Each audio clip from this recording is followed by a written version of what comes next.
Mister Sharma के घर बेटी की बारात आई हुई थी। वे उसका स्वागत करने में व्यस्त थे। तभी उनके पूरे घर में अफरा तफरी मच गई। मिसेस शर्मा चिल्लाते हुए वहां आई और मिस्टर शर्मा का हाथ पकड़कर उन्हें अपने साथ कहीं ले जाने लगी। उनका ये रवैया देखकर सभी हैरान थे। दुल्हा भी उनके पीछे पीछे सच्चाई जानने के लिए गया तो उस कमरे में पहुंचकर उसके होश उड़ गए। पूरे कमरे में खून फैला हुआ था और उसकी होने वाली दुल्हन मृतावस्था में पड़ी थी। उसका पूरा शरीर जगह जगह से कटा हुआ था। पूरी ज्वेलरी, सामान सब कुछ बिखरा हुआ था और वहां से शादी का लाल लहंगा गायब हो चुका था। कोई पुलिस को बुलाओ, ये क्या हो गया मेरी बेटी के साथ? कहते हुए वो जोरों से रोने लगी। इंस्पेक्टर ने जब वहां आकर देखा तो वो खुद भी बहुत हैरान थे। लाश की हालत इतनी ज्यादा खराब थी कि यदि वो घर पर नहीं होती तो पहचानना मुश्किल होता। ये सब क्या हो रहा है? कुछ समझ में नहीं आ रहा है। शहर में इस तरह का ये चौथा केस है। दुल्हन का इतना बेरहमी से खून कर दिया गया और सारी ज्वेलरी वहीं पर पड़ी हुई है, मगर लहंगा गायब है। कौन हो सकता है इन सब के पीछे? दूसरी तरफ मीरा आज बहुत खुश थी। 4 दिनों के बाद उसकी शादी थी। सभी लोग शादी की तैयारी में व्यस्त थे, मगर सबके मन में कहीं ना कहीं शहर में होने वाली घटनाओं को लेकर असमंजस की स्थिति बनी हुई थी। क्यों ना हम लोग कहीं और जाकर शादी करें। मैं अपनी बेटी की जिंदगी के साथ कोई रिस्क नहीं ले सकती हूँ। यहाँ पर सब कुछ बुकिंग हो चुकी है। कहीं और जाकर नए सिरे से सब कुछ बुक करना होगा और दोबारा शादी की सारी तैयारी करना लगभग नामुमकिन सा है। हम लोग शादी यहीं पर करेंगे और मीरा की सुरक्षा की विशेष व्यवस्था कर लेंगे। कोई चोर हो तो उससे रक्षा की जा सकती है, मगर आत्मा से कैसे आप मेरी बेटी को बचाओगे? तुम भी दूसरे लोगों की तरह बेवकूफों जैसी बातें कर रही हो। ये आत्मा वगैरह कुछ नहीं होता, लोगों का फैलाया हुआ भ्रम है। दोनों बातें कर ही रहे थे कि तभी मीरा वहां पर आ गई और अपनी शादी का लहंगा उन दोनों को दिखाने लगी। माँ, देखो ये लहंगा कितना सुंदर है। बुटीक वाले ने इस पर कितना सुंदर जरदोसी का वर्क किया है। सच में बहुत सुंदर है। शादी वाले दिन जब तू इसे पहनेगी तो एकदम राजकुमारी सी लगेगी। कहते हुए उन्होंने आगे बढ़कर अपनी बेटी को गले लगा लिया, मगर उनके मन में कहीं ना कहीं संशय जरूर था। वे अपने पिता की ओर देखते हुए इशारे में उन्हें अपना निर्णय बदलने के लिए कह रही थी। आंखों ही आंखों में उसे शांत रहने के लिए कहा, बेटा एक बार इस लहंगे को पहन कर देख लो। कोई फिटिंग की प्रॉब्लम होगी तो अभी 4 दिन का समय है, सब कुछ अच्छे से ठीक हो जाएगा। हाँ पापा, वो तो मैंने सोचा ही नहीं। एक बार ट्राई करके आ जाती हूँ। कहते हुए मीरा अपने कमरे में गई और अपना शादी का लहंगा पहनकर कांच में खुद को निहारी रही थी कि उसे कांच में किसी और की परछाई नजर आने लगी। उसने चौंक कर पीछे देखा तो वहां पर कोई नहीं था। उसे लगा कि वो उसके मन का भ्रम होगा। वह लहंगा पहनकर अपनी मम्मी पापा को दिखाने के लिए हॉल में चली गई।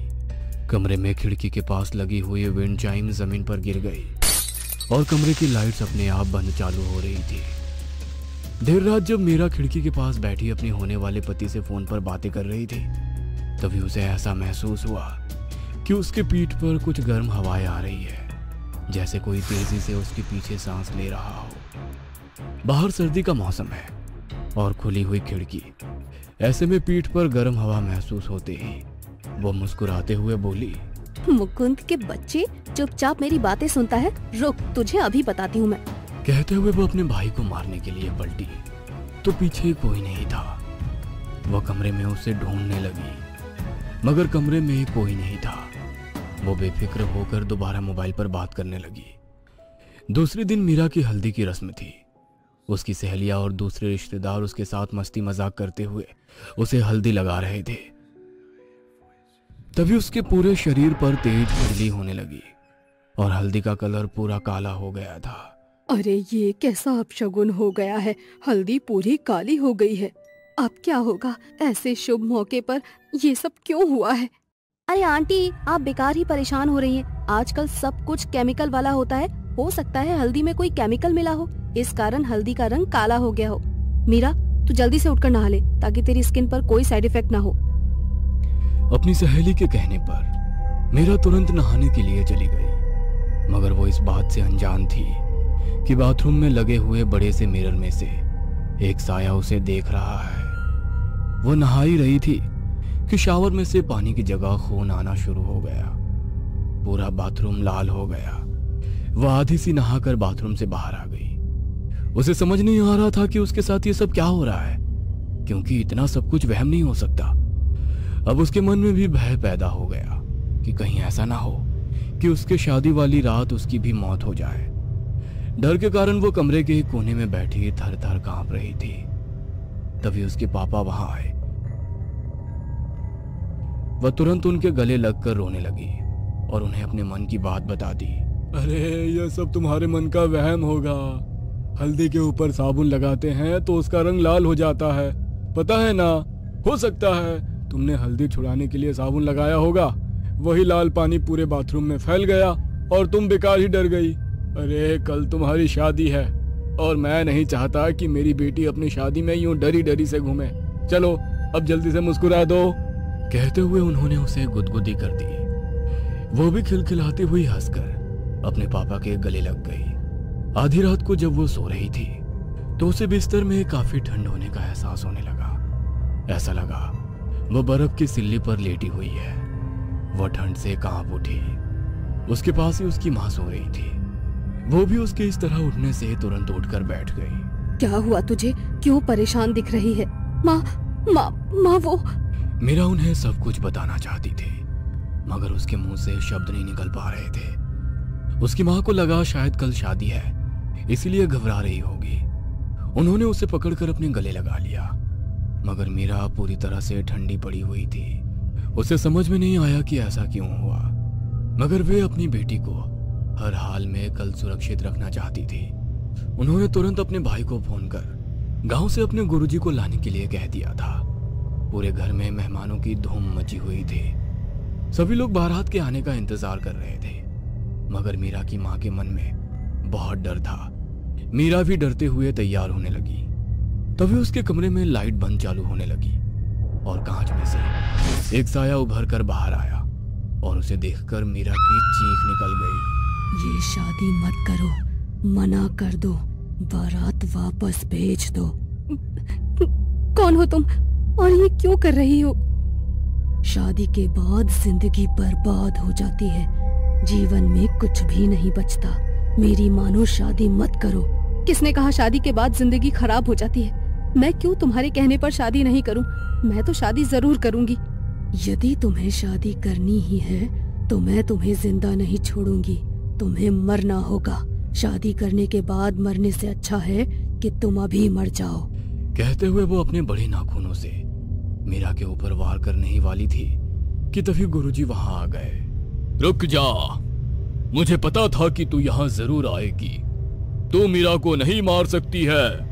मैं मीरा को मार नहीं रही हूँ, बचा रही हूँ। शादी के बाद ससुराल वाले बहू को जिंदा जला देते हैं। मुझे भी उन्होंने तड़पा तड़पा कर मारा था। मैं नहीं चाहती कि अब कोई और लड़की इस तरह तड़प कर मरे। बेटा, दुनिया में बहुत तरह के लोग होते हैं, सब एक जैसे नहीं होते। यदि शादी में तुम्हारा एक्सपीरियंस खराब है तो इसका मतलब ये तो नहीं कि तुम किसी और की शादी नहीं होने दोगी। शादी होना दो लोगों का मिलन इस प्रकृति को चलाने के लिए अनिवार्य है। तुम उस नियम को नहीं बदल सकती हो। बदलेगा, हर नियम बदलेगा। मैं किसी की भी शादी नहीं होने दूंगी। मुझे अब इस लाल लहंगे से डर लगने लगा है। तुम्हें अब इससे डरने की जरूरत नहीं होगी। तुम्हारे गुनहगारों को सजा हम दिलाएंगे और तुम्हारी मुक्ति भी होगी। कहते हुए गुरुजी ने कुछ मंत्रों का जाप करते हुए गंगा जल उसके ऊपर छिड़का तो वो खूबसूरत सी लड़की में बदल गई। उसने अपनी पूरी कहानी उन लोगों को सुनाई। तभी गुरुजी ने उसके घर वालों को सजा दिलवाने का विश्वास दिलाया और फिर उसे मुक्ति दे दी। मीरा की शादी बहुत धूमधाम से हो गई। लाल लहंगे में सजी हुई मीरा बहुत खूबसूरत लग रही थी। उसने अपनी शादी के बाद गुरुजी की मदद से उस लड़की के ससुराल वालों को सजा दिलाई और अपना वादा पूरा किया।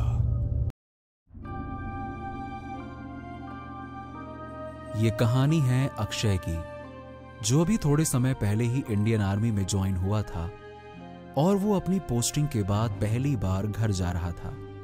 उसके साथ आर्मी के और भी जवान थे और वो छुट्टियों के लिए सब अपने घर जा रहे थे।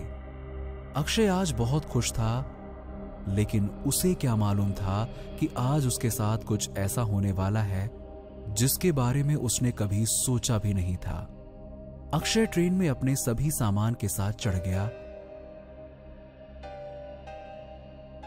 और अपनी सीट पर जाकर बैठ गया। तभी उसके बराबर वाली सीट पर सेना का एक जवान एक व्यक्ति का सामान रखकर गया और जैसे कि सीट पर कोई बैठा हो उनको सैल्यूट करके चला गया। अक्षय के लिए यह बहुत ही अटपटा सा था। उसे कुछ समझ नहीं आया, लेकिन उसकी किसी से पूछने की हिम्मत नहीं हुई और वो सोच में था कि इन्होंने आखिर ऐसा क्यों किया। लेकिन उसकी खुशी और मौसम ने उसका ध्यान इस बात से हटा दिया।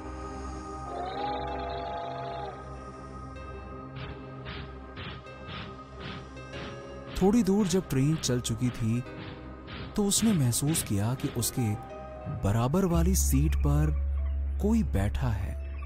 उसने जैसे ही देखा तो वहां पर सेना की वर्दी पहने, सिर पर पगड़ी बांधे एक व्यक्ति बैठा है। अक्षय के मन की बेचैनी बढ़ जाती है और वो पूछता है कि क्या ये सीट आपकी है? तो वो व्यक्ति सिर हाँ में हिला देता है।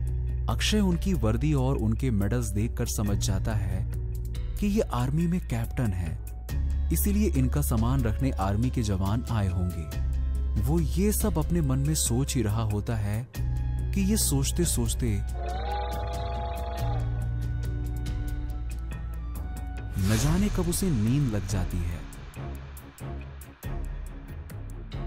जब वो सुबह उठता है तो देखता है कि वो आदमी फिर से वहां पर नहीं है, लेकिन सामान अब भी है।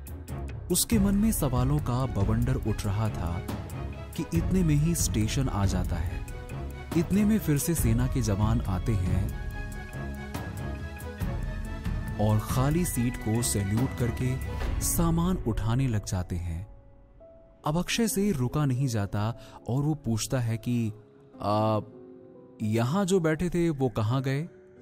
सभी जवान जो कि सामान लेने आए थे वो उनको चौकन्नी नजरों से देखते हैं और फिर से सामान उठाने लग जाते हैं। अक्षय भी अपना सामान जल्दी से उठाकर उनके पीछे पीछे ट्रेन से उतर जाता है और कहता है, आपने बताया नहीं, प्लीज बताइए ना वो कहां गए?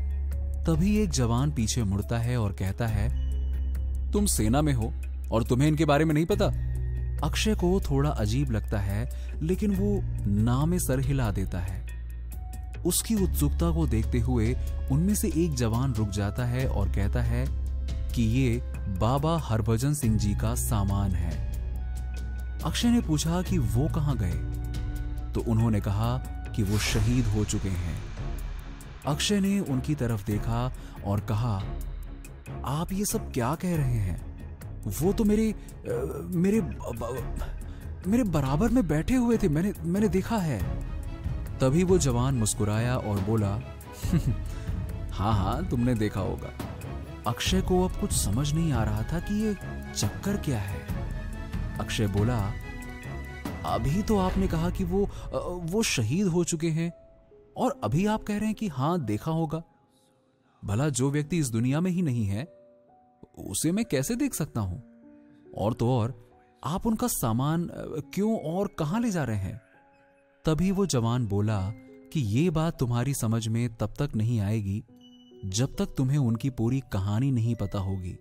और जो तुम कह रहे हो कि तुमने उनको देखा है, बातें करी हैं, ये बहुत ही आम बात है, अक्सर ऐसा होता रहता है। अक्षय तुरंत बोला, आप मुझे उनके बारे में सब कुछ बताइए ना, आखिर ये सब क्यों होता है और मुझे इनके बारे में सब कुछ जानना है। तभी वो जवान बोला, तो सुनो, ये बात है कैप्टन हरभजन सिंह की, जिन्हें सभी सम्मान में बाबा हरभजन सिंह कहते हैं। 12 फरवरी 1966 हरभजन सिंह ने इंडियन आर्मी ज्वाइन की थी। उनकी देश के प्रति सच्ची निष्ठा थी और वो देश पे मर मिटने के लिए हमेशा तैयार रहते थे। एक बार जब बाबा हरभजन सिंह सिक्किम के गंगटॉप पर अपनी ड्यूटी कर रहे थे और वहां का मौसम ऐसा है जिसके चलते बर्फबारी होना बड़ी आम सी बात है। 1968 की बात है जब एक दिन बाबा हरभजन सिंह जी कुछ मुसाफिरों को बर्फीला रास्ता पार कराने में उनकी मदद कर रहे थे। एक तो रास्ता काफी मुश्किल था और साथ ही बहुत तेज बर्फबारी हो रही थी। इसी बीच अचानक से बाबा हरभजन सिंह का पैर फिसल गया और वो कई हजार फीट नीचे नदी में जा गिरे। बर्फबारी बहुत तेज थी और नदी का बहाव भी काफी तेज था, जिस कारण कोई भी उनकी मदद करने के लिए नीचे नहीं जा सका। लेकिन इंडियन आर्मी ने बाबा हरभजन सिंह जी की तलाश कई दिन तक जारी रखी। लेकिन जब इंडियन आर्मी के सर्च ऑपरेशन में वो नहीं मिले तो सेना ने ये सोचा कि यहाँ की मुश्किलों से डरकर वो सेना छोड़कर भाग गए हैं। इतना ही नहीं, सेना ने उन्हें भगोड़ा भी घोषित कर दिया। लेकिन उसी रात वो अपने एक दोस्त के सामने आए और उसे बताया कि वो कहां पर हैं। उनके दोस्त ने वहां पर अपने साथियों के साथ बाबा हरभजन सिंह को ढूंढना शुरू कर दिया। जो जगह बाबा हरभजन सिंह ने अपने दोस्त के सपने में आकर बताई थी, उनकी बॉडी वहीं पर मिली, जिसके बाद सम्मान पूर्वक बाबा हरभजन सिंह जी को शहीद का दर्जा दिया गया। बात यहीं पर खत्म नहीं हुई। थोड़े दिन बाद बाबा हरभजन सिंह जी अपने दोस्त के सपने में एक बार फिर से आए और उन्होंने चाइना की आर्मी के एक बहुत बड़े प्लान के बारे में अपने दोस्त को बताया, जिससे निपटने के लिए इंडियन आर्मी ने अपना प्लान तैयार किया और चाइना के बनाए प्लान को बेकार कर दिया। इंडिया चाइना बॉर्डर पर ड्यूटी करने वाले ऑफिसर्स ने भी कभी न कभी ये महसूस किया है कि कोई और भी उनके साथ ड्यूटी कर रहा है। इतना ही नहीं, अगर ड्यूटी के टाइम कोई जवान सो जाता है तो बाबा हरभजन सिंह जी उसे चांटा मारकर जगा भी देते हैं। ऐसा एक या दो नहीं बल्कि कई जवानों के साथ हुआ है।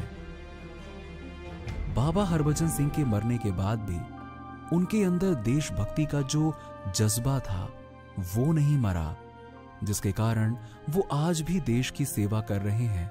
उन्होंने कई जवानों की जान बचाई है और साथ ही इंडियन आर्मी ने भी बाबा हरभजन सिंह जी की प्रेजेंस को एक्सेप्ट किया है और उनके सम्मान में उनको बाबा हरभजन सिंह का नाम मिला। साथ ही उनके सम्मान में गैंगटॉक से 56 किलोमीटर दूर नथुल्ला दर्रा पर उनका एक मंदिर भी बनाया गया है और वहां पर सेना का हर जवान जाकर माथा भी टेकता है। आज भी जब भी इंडिया और चाइना की आर्मी के बीच कोई बातचीत होती है तो उसमें बाबा हरभजन सिंह जी की भी एक कुर्सी छोड़ दी जाती है। इतना ही नहीं, बाबा हरभजन सिंह जी को सेना के नियमों के अनुसार उन्हें सैलरी और 2 महीने की छुट्टी भी दी जाती है और उसी छुट्टी के लिए आज हम उनका सामान लेकर उनके घर जा रहे थे। समझे आप? ये सब सुनकर अक्षय के रोंगटे खड़े हो गए और साथ ही देश पर मर मिटने का जज्बा और भी मजबूत हो गया। तो ये थी बाबा हरभजन सिंह की कहानी, जिन्हें उनके देश प्रेम ने अमर कर दिया और वो आज भी इंडियन आर्मी की मदद करते हैं। आज भी जब भी कभी चाइना इंडियन आर्मी पर अटैक करने का प्लान बनाता है तो बाबा हरभजन सिंह जी इंडियन आर्मी को आकर बता देते हैं। और इतना ही नहीं, इंडिया चाइना वॉर में भी बाबा हरभजन सिंह जी इंडियन आर्मी के साथ पूरे जोश और जज्बे से लड़ते हैं। ये कहानी है देश प्रेम और सच्ची निष्ठा की, जो हमें सिखाती है कि देशभक्ति और देश प्रेम क्या होता है। कैसे भारतीय सेना के जवान अपने प्राणों की परवाह किए बिना देश सेवा में लगे रहते हैं। आज भारत के साथ साथ हम और आप ऐसे ही देश प्रेमियों के कारण सुरक्षित हैं। उनके जज्बे और समर्पण को दिल से सलाम करते हैं। ये एक सच्ची घटना है और साथ ही बाबा हरभजन सिंह जी के ऐसे अनेक किस्से हैं जिन्हें कि लोगों ने महसूस किया है। आज भी बाबा हरभजन सिंह जी को छुट्टी भी मिलती है और वो वापस पोस्टिंग पर भी आते हैं जैसे कि बाकी सेना के जवान, और वो जो भी जानकारी देते हैं वो सब सच होती है, जिससे कि इस बात की सच्चाई का पता चलता है। बाबा हरभजन सिंह जी पूरे देश के लिए प्रेरणा है। उनके जज्बे को फिर से एक बार दिल से सलाम।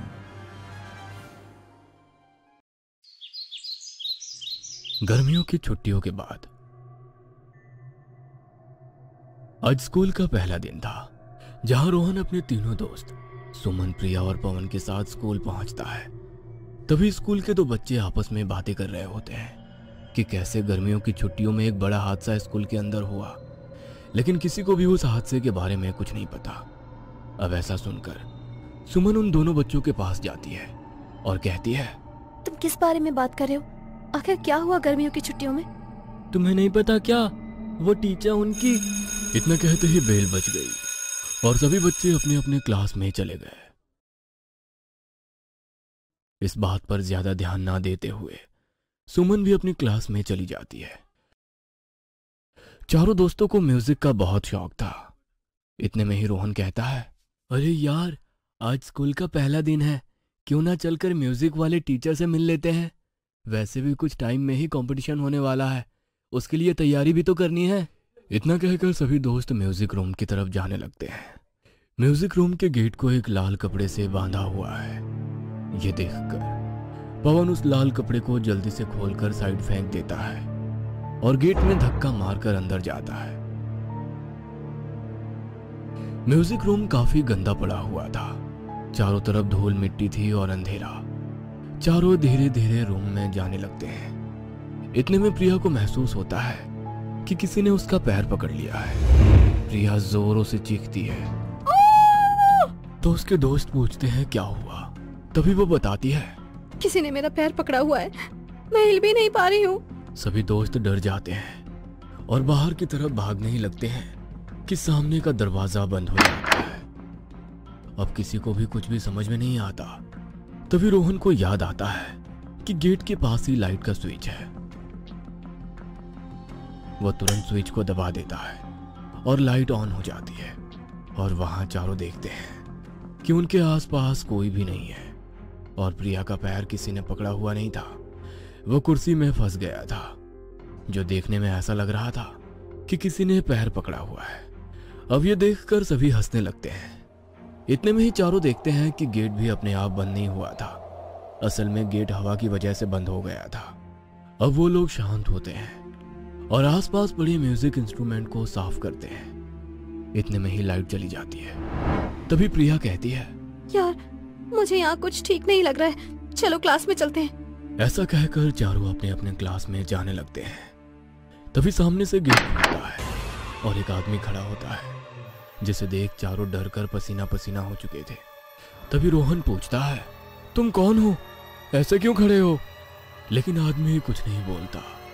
इतने में लाइट आ जाती है तो वो सभी देखते हैं कि ये तो उनके म्यूजिक टीचर नामित है, जिन्होंने हेडफोन लगा रखा है, इसलिए उनको रोहन की आवाज सुनाई नहीं दी। बच्चों को ऐसा डरा देखकर टीचर नामित कहता है, तुम लोग यहाँ पर क्या कर रहे हो? म्यूजिक रूम तो काफी टाइम से बंद पड़ा है। सर, हम लोगों को कंपटीशन की तैयारी करनी थी तो सोचा आज के दिन से ही शुरू कर दें, लेकिन जब यहाँ पर आए तो देखा म्यूजिक रूम की हालत तो काफी खराब है। हाँ, काफी वक्त से रूम की सफाई नहीं हुई है, पर तुम लोग चिंता मत करो, मैं जल्दी इसको साफ करवा दूंगा। और हाँ, जब तक मैं ना बोलूं तुम लोगों को म्यूजिक रूम में नहीं आना है। और अभी कुछ टाइम के लिए म्यूजिक के बारे में भूल जाओ, अपनी पढ़ाई पर ध्यान दो।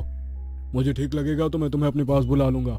म्यूजिक टीचर की बात सुनकर सभी बच्चे अपनी क्लास में चले जाते हैं और पढ़ाई करने में लग जाते हैं।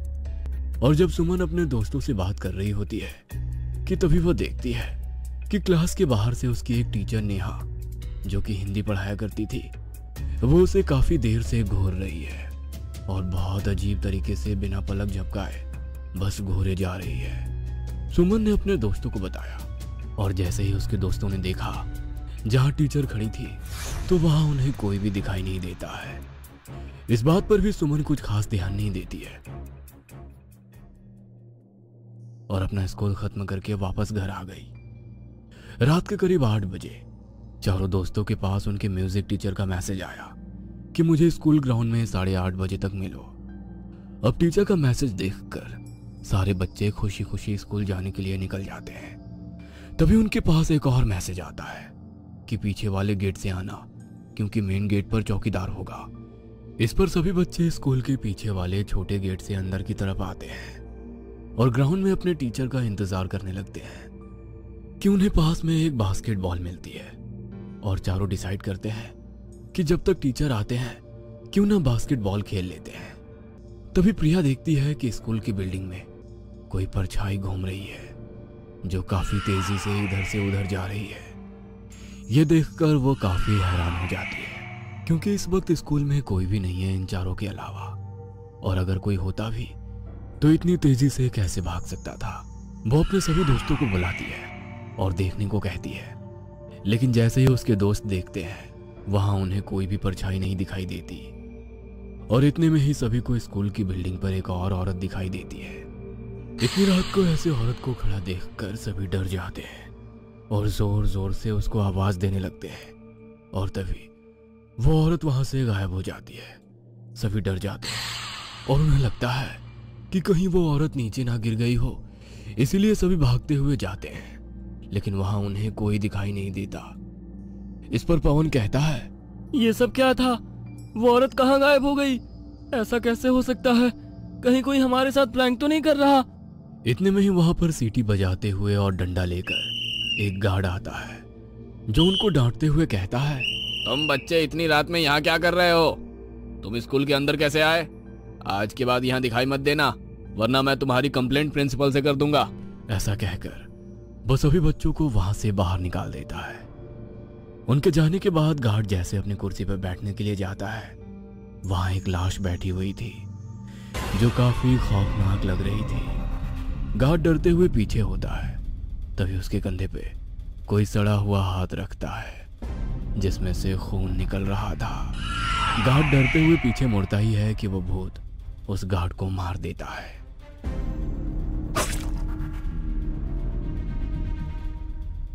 अगले दिन वो चारों दोस्त देखते हैं कि कोई नया गार्ड आ गया है।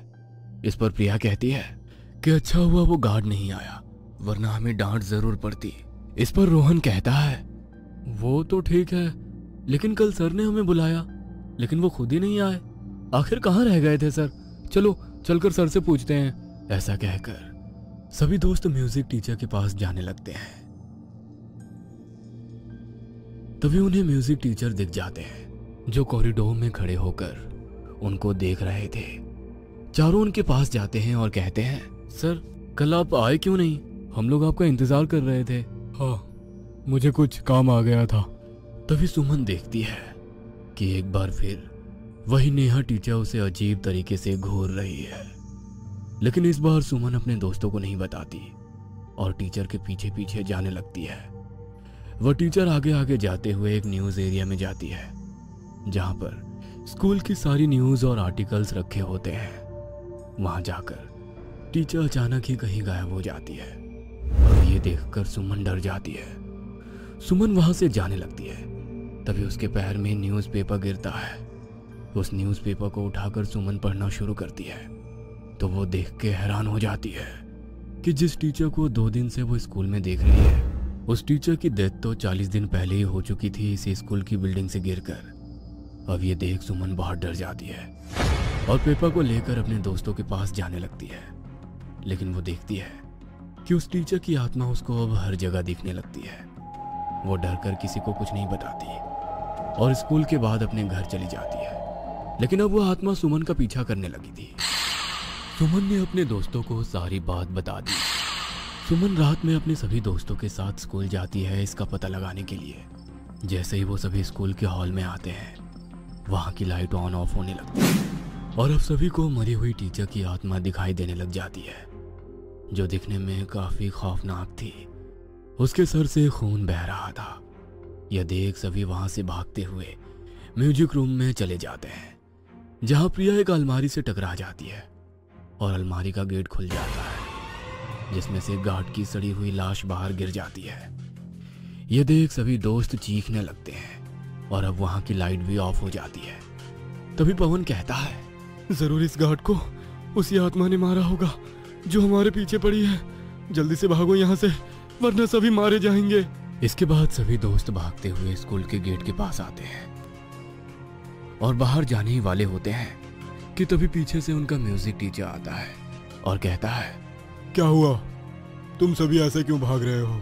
यह सुन सभी रुक जाते हैं और टीचर को देख उनको कहते हैं, सर, वो आत्मा हम सभी को मारना चाहती है, आप भी चलो यहाँ से। सर, उसने गार्ड को भी मार दिया, आप चलो यहाँ से। म्यूजिक टीचर उनकी बात मान ही नहीं रहा था और कहता है, अरे यहाँ कोई आत्मा नहीं है, तुम्हें वहम हुआ है। चलो आओ, मैं तुम्हें दिखाता हूँ, आओ मेरे साथ। अब ये सुन प्रिया सर के पास जाने लगती है। उसको रोकने के लिए रोहन और पवन जैसे वापस स्कूल के गेट के अंदर जाते हैं, वो वहीं फंस जाते हैं। उनके पैर हिल तक नहीं पा रहे थे। सुमन, तुम भाग जाओ, हम दोनों यहाँ फंस गए हैं, तुम जाओ यहाँ से। इतने में एक और न्यूज़पेपर उड़ता हुआ सुमन के पास आता है, जिसमें लिखा था कि म्यूजिक टीचर ने एक नेहा नाम की टीचर पे काला जादू करके उसको मार दिया और उसके बाद खुद भी खुदकुशी कर ली। तभी वो ये बात अपने सभी दोस्तों को बता देती है। उसके बाद म्यूजिक टीचर देखते ही देखते एक खौफनाक भूत में बदल जाता है और एक झटके में ही वो प्रिया को मार देता है। और अब ये देखकर सुमन अपने दोस्तों को बचाने के लिए भागती है। तभी टीचर का भूत उसको उठाकर दूर फेंक देता है और उसके बाद पवन और रोहन को मारने के लिए दोनों को स्कूल की छत पर लेकर जाने लगता है। तभी अचानक ही सुमन को याद आता है कि जब म्यूजिक रूम में गलती से गिटार पे पैर लग गया था तो उसके म्यूजिक टीचर भी वहीं थे और उनको भी दर्द हुआ था। तो वो भागते हुए जाती है और गिटार को लेकर छत पे आ जाती है जहां उसके दोस्त हवा में लटक रहे थे। तभी वो गिटार को भूत के सामने तोड़ देती है, जिस पर भूत दर्द से चिल्लाने लगता है, ऐसा मत करो वरना मैं सभी को मार दूंगा। रख दो उस गिटार को वापस रखो उसे। लेकिन सुमन बिना डरे गिटार को तोड़कर जमीन पर फेंक देती है, जिसके बाद उस गिटार में आग लग जाती है और टीचर भूत भी जलकर मर जाता है और उसके दोस्तों को अच्छी टीचर की आत्मा बचा लेती है और तीनों वापस अपने घर चले जाते हैं।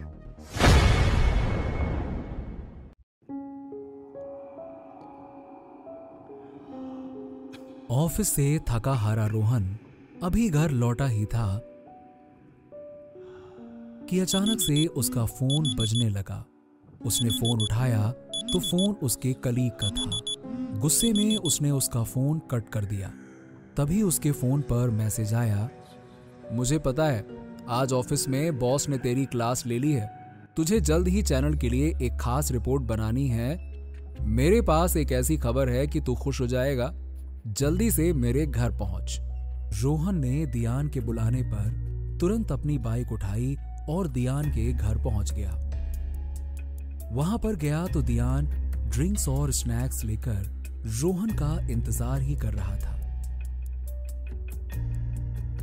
दियान ने एक ड्रिंक रोहन की ओर बढ़ा दी और फिर अपना लैपटॉप रोहन की ओर आगे करके बोला, ये देख भाई, तेरे मतलब की चीज है, देख देख। ये क्या है? इसमें तो किसी घाट के बारे में जिक्र है। अबे ये कोई ऐसा वैसा घाट नहीं है, बल्कि ये गिर गर्दन घाट है। गिर गर्दन घाट? अरे वहां तो कहते हैं कि किसी प्रेत का साया है। हर अमावस्या वहां पर कोई ना कोई हादसा जरूर होता है ना? हाँ, होता तो है वहां पे हादसा, और आज अमावस्या की ही रात है। क्यों ना हम दोनों वहां चलकर सच्चाई का पता लगाएं। हमारे पास एक अच्छी खासी स्टोरी भी क्रिएट हो जाएगी। क्या बोलता है? अबे पागल है क्या? स्टोरी के चक्कर में हमारी स्टोरी बन जाएगी। अबे खुद से मौत के मुंह में जाना चाहता है? अबे साले, तुझे क्या लगता है ये सब सच है? अबे बकवास है यार। मुझे तो लगता है कि वहां पर एक्सीडेंट लापरवाही के कारण होते होंगे। हम लोग तो सावधानी से उस घाट को लाइव पार करके दिखाएंगे। बस लोगों के मन से उस घाट को लेकर जो भी संशय है हम उसे दूर कर देंगे। क्या बोलता है? अबे चलना यार, इतना क्या सोच रहा है? चल चल। रोहन के बार बार मना करने के बावजूद दियान नहीं माना और उसे अपने साथ लेकर गिर गर्दन घाट के लिए निकल गया। वो लोग जब घाट पहुंचे तो पूरी सड़क पर सन्नाटा पसरा हुआ था। दूर कुत्तों के रोने की आवाज आ रही थी। उन लोगों ने घाट के आसपास के नजारे को ध्यान से देखने के लिए कार एक पेड़ के नीचे रोकी। जैसे ही वो लोग कार से नीचे उतरे, ढेर सारे चमगादड़ उनके आसपास उड़कर हवा में कहीं गायब हो गए।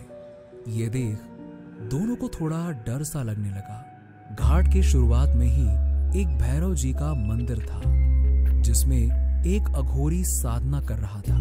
जैसे ही उसे चमगादड़ के फड़फड़ाने की आवाज आई, उसने पलटकर देखा। अवम, चले जाओ यहाँ से आगे मत जाना, चले जाओ यहाँ से। इस रास्ते पर आज मौत अपने शिकार का इंतजार करती है। अब हम चले जाओ। कहते हुए वो अघोरी जैसे ही उनके पास आया,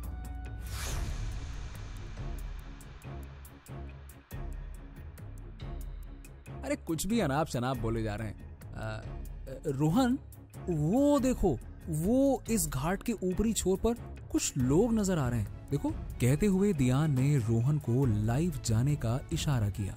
सलाम, नमस्ते, सत श्री अकाल, हेलो दोस्तों। आज रात आपका होस्ट और दोस्त रोहन आपके लिए कुछ खास लेकर आया है। तो आज की इस खास वीडियो के कारण आपकी रात तो बहुत ही एडवेंचरस होने वाली है।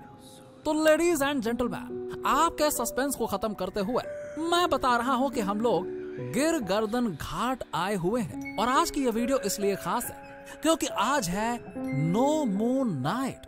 जी हाँ, बिल्कुल सही सुना आपने, यानी कि अमावस्या की रात। और कहा जाता है कि यहाँ पर पैरानॉर्मल एक्टिविटी होती है। तो आज आप लोग मेरे साथ उसे पैरानॉर्मल एक्टिविटी का सच जानेंगे और हम सच जान कर रहेंगे दोस्तों।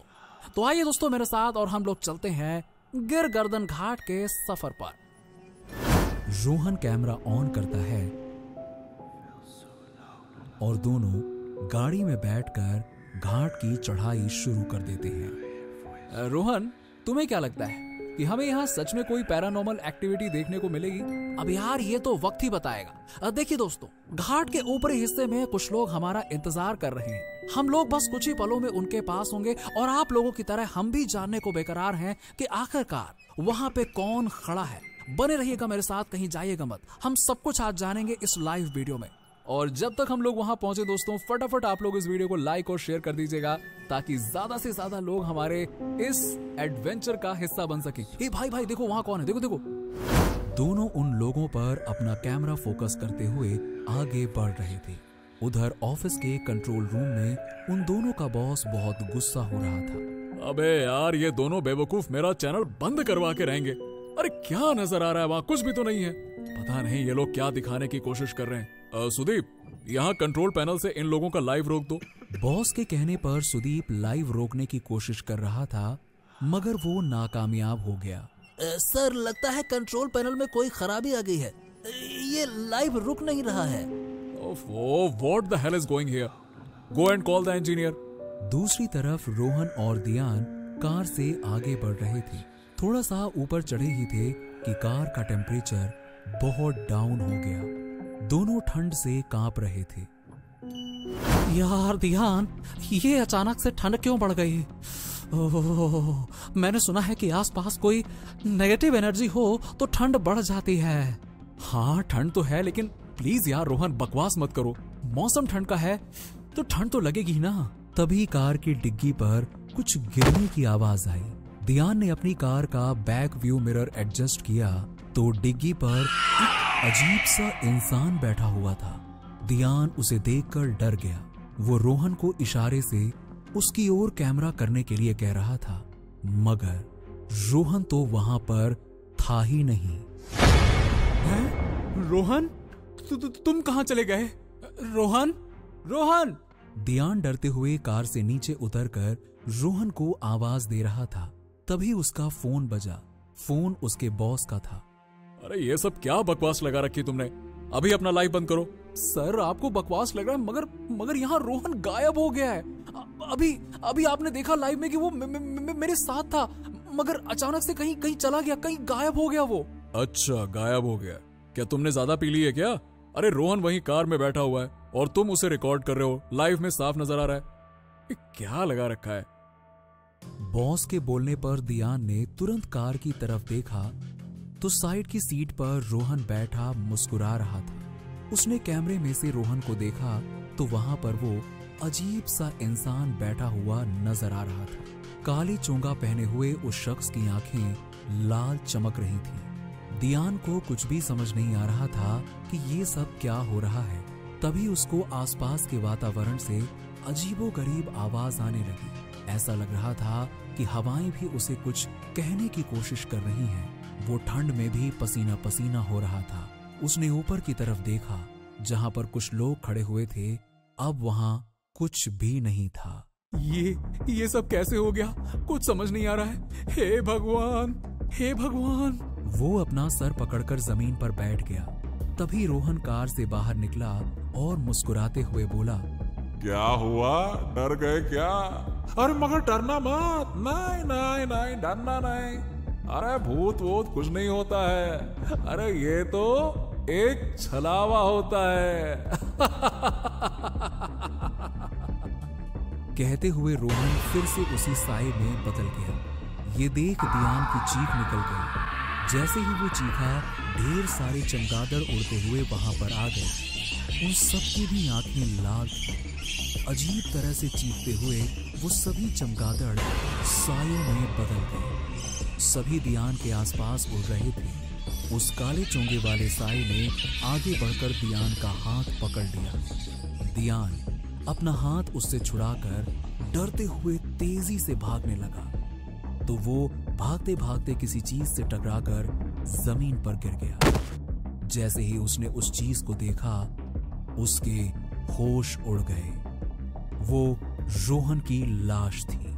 उसे अब भी कुछ समझ नहीं आ रहा था। उसका कैमरा कुछ और दिखा रहा था और उसकी आंखें कुछ और। दियान भागते हुए अपनी गाड़ी के पास पहुंचा और कार में बैठकर वहां से भागने की कोशिश कर रहा था। उसने तेजी से वहां से भागने के लिए कार बहुत स्पीड में चालू की, मगर वो वहां से आगे बढ़ ही नहीं पा रहा था। वो बार बार गाड़ी को रेस दे रहा था, मगर कुछ भी नहीं हो पा रहा था।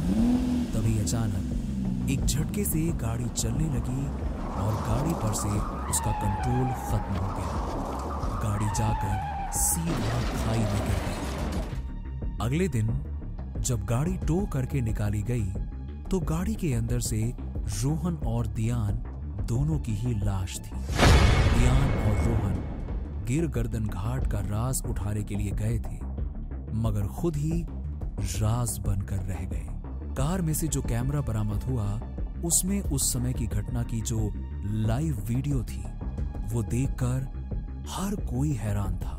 न्यूज कंपनी ने रातों रात बहुत पैसा कमाया था, क्योंकि इन लोगों का वो लाइव वीडियो तो नहीं बल्कि कैमरे में दर्ज उस घटना की वीडियो को बहुत से लोगों ने देखा और ये उस साल का सबसे वायरल वीडियो था। हे सुनो, कान इधर लाओ। यदि गिर गर्दन घाट में आप भी अपना कोई वीडियो वायरल करना चाहते हैं, आ जाओ, इंतजार है आपका।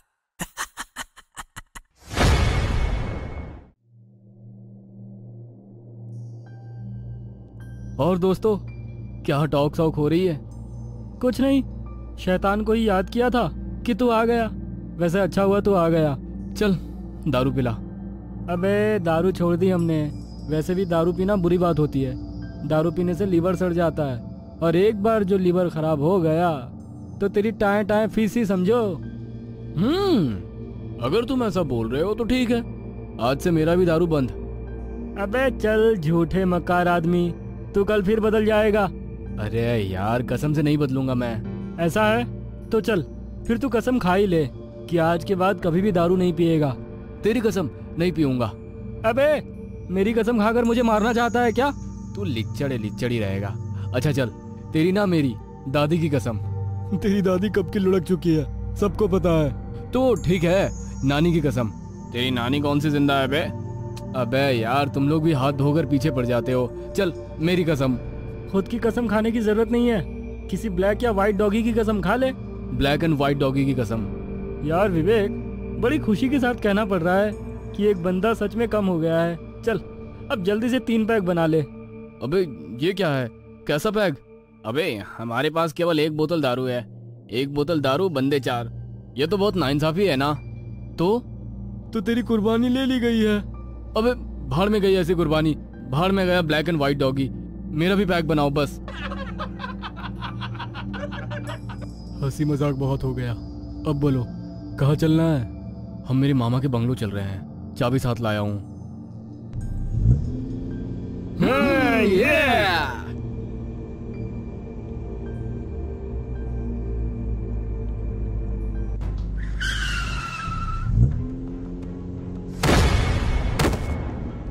अबे ओ पागल, खुद भी मरेगा दूसरों को भी मारेगा। हाँ तो क्या बोल रहा था तू बुड्ढे? ओ बुड्ढे बोल, अब क्या बोल रहा था? तुम लोगों ने मेरी रोजी रोटी का नुकसान किया है, इसकी भरपाई कौन करेगा? ये तो तुझे बोलने से पहले सोचना चाहिए था ना। जो बच गया है उठा और निकल, और आगे से ध्यान रखना, अपनी औकात से बाहर जाकर हम जैसे अमीरों से पंगा लेने की कभी भी कोशिश मत करना। हम तो सोचे थे कि बोलने में तेरी गिग्गी बन जाती है, पर तू तो तेज धार जुबान वाला है। ये लोग ऐसे ही जुबान समझते हैं, आज के बाद हम जैसों से कभी नहीं उलझेगा।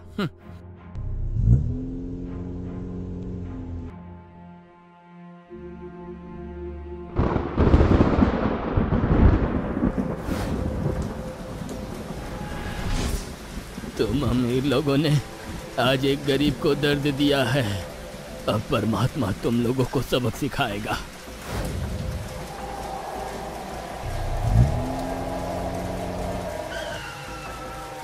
तुम लोग बॉक्स लेकर आओ, मैं दरवाजा खोलता हूँ।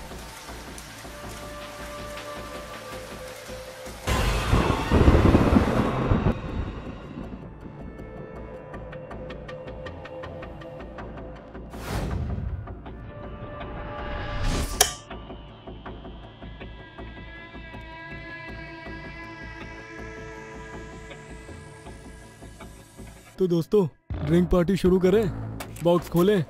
आशीष चखना कहाँ रखा है? ओह शिट, सॉरी यार, मैं चखना लाना तो भूल ही गया। तेरा हर बार का यही रोना है। कोई ना, भूल चूक हो जाती है। विवेक तू म्यूजिक चालू कर, मैं चखना ऑर्डर करता हूँ। लेकिन इतनी रात को चखना कौन लेकर देगा? पिज्जा वाला, एक वही है जो इतनी रात को चखना ला सकता है। Hello pizza hub. सर बोलिए। जी मुझे क्रॉस रोड बंगलो नंबर 8 में एक पिज्जा चाहिए। ओके सर, आपका ऑर्डर 15 मिनट में मिल जाएगा। सर क्या आप मेरी डिलीवरी बॉय से बात करवा सकते हैं? जी श्योर। दिनेश लाइन पर आओ। यस सर, मेरा नाम दिनेश है। कहिए। दिनेश मेरे भाई, मेरी एक बात ध्यान से सुनना। जो पिज्ज़ा तू हमारे लिए लेकर आने वाला है ना, वो चाहे तू ही खा लेना, पर तू बस हमारे लिए चखना का अरेंजमेंट कर दे। उसके पैसे ले जाना, अलग से 500 की टिप भी ले जाना। Okay sir.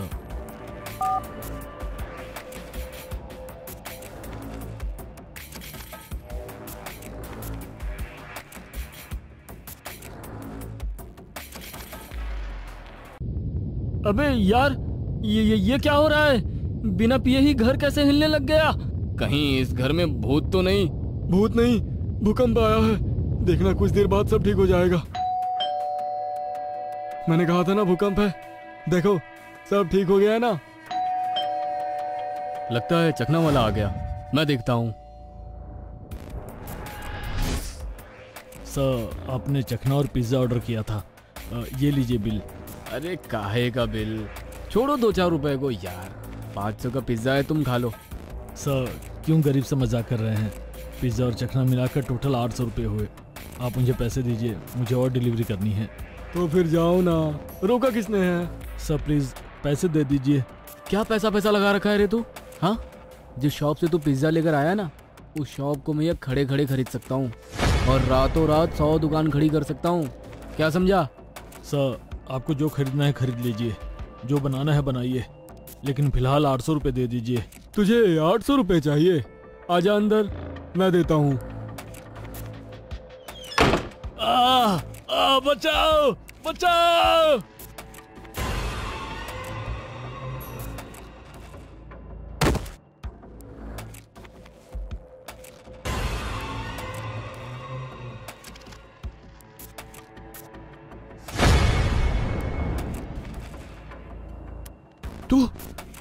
तुझे तो हम बाहर, तू अंदर कैसे आया?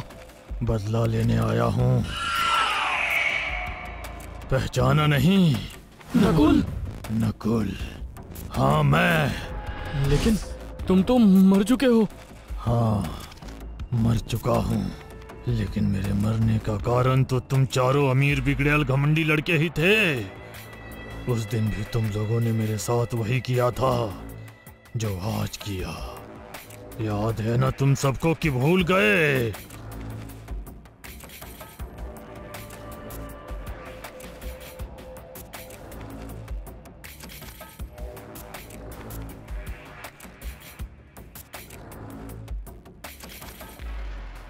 बचाओ!